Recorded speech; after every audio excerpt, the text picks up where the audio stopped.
हमारे चैनल से हमने अपन पूरा टीम बाटी और हमने के जब गीत गावे जा रहल बानी जा एकर नाम बस शिव चर्चा के गीत और महादेव चर्चा के होली गीत बहुत प्यारा है गीत बाटे तो रोज वीडियो के माध्यम से जरूर देखेंगे और ढेर सारा प्यार के बाद देखेंगे ठीक नु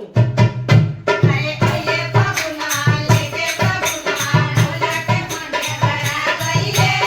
आइए फागुना लेके फागुना भोला के मने करा गइले भोला के मने करा गइले भोला के मने करा गइले आइए फागुना लेके फागुना भोला के मने करा गइले आइए फागुना लेके फागुना भोला के मने करा गइले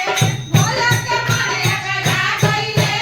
भोला के मने करा गइले आइए फागुना लेके फागुना भोला के मने करा गइले आइए फागुना लेके फागुना भोला के मने करा गइले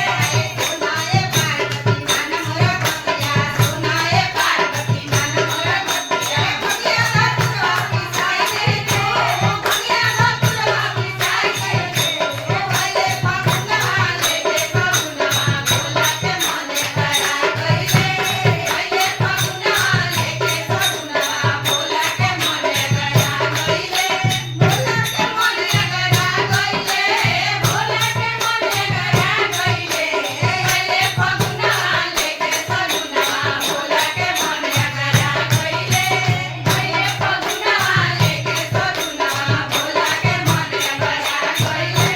रे तेरा मिठाई हमर मनहि ना भावे दीवाने नहीं मने ना भावे भगिया के भगवा लगाई दे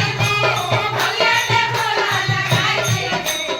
आइए फागुना लेके फागुना भोला के मने करा गइले आइए फागुना लेके फागुना भोला के मने करा गइले आइए फागुना लेके फागुना भोला के मने करा गइले आइए फागुना लेके फागुना भोला के मने करा गइले महादेव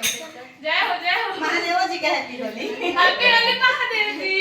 गीत अच्छा लगे तो प्लीज लाइक शेयर कमेंट करते रहना यार इससे दिख जाएगा फिर मिल जाएगी तो बाय।